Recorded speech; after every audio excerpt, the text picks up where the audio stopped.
Hello my lovely, and welcome back to my studio. In this video I'm going to be making this lush spread using the stitching kit from Handmade Dorset. So grab a pen and paper, grab a cup of tea, and let's get into it, shall we?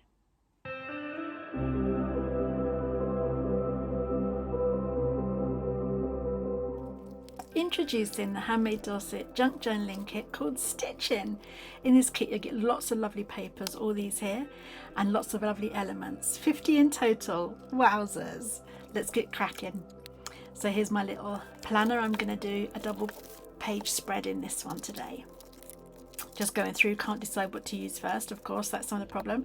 But I've gone a bit over the top and I've used lots of the elements just on the 2 pages. There's enough in here to fill a whole journal, but I'm just going to throw everything at it this time.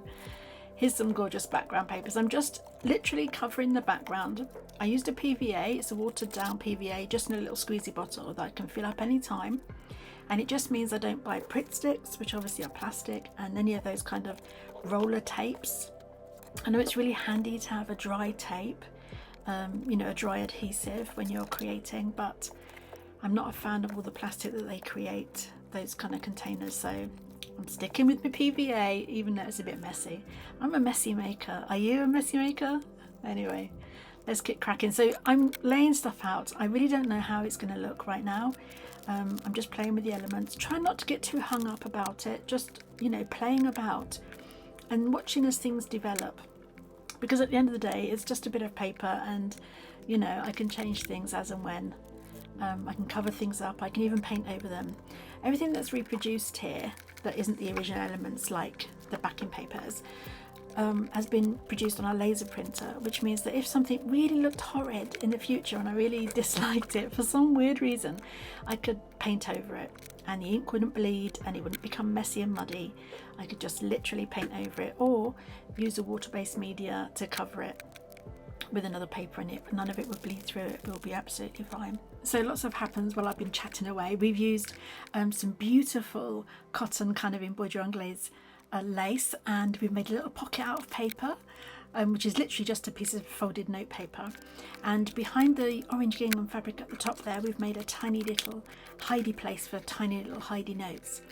So far we've got 3 tiny places where we can create our journal in, and behind the girls in the top left hand corner that's also a flap that you can write behind.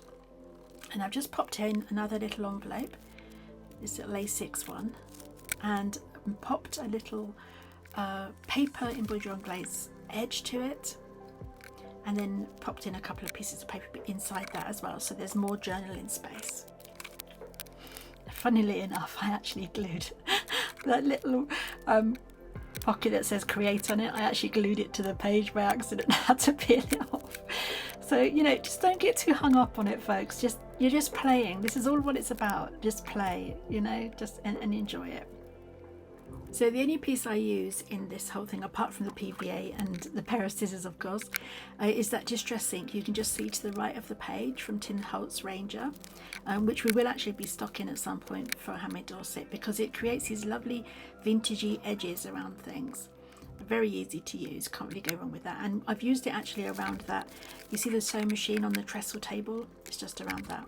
I'm just placing a tag here using one of the beautiful pearl buttons that come with the kit to finish the embellishment. So that's another little space to do writing on. Now I'm starting the back, and inside this A6 envelope I've popped a couple of sheets of paper, and look at these funky girls, I had to use them. And then look at the paper behind them. Does anybody remember bed sheets like that back in the 70s? You'd have to be quite, you know, as old as me to remember that. Right, where are we at now? Still tinkering around, still trying to decide what elements to use where. I did use a lot of elements in this piece. I think you could spread probably all the elements I've used over sort of 4 pages really. But I just wanted to show you guys how, you know, some of it looks so cute together. Even though it's kind of really different eras, some of it, it's still got a really nice look about it. You've still got that vintage feel and the kind of collectible or haberdashery feel about it. Okay.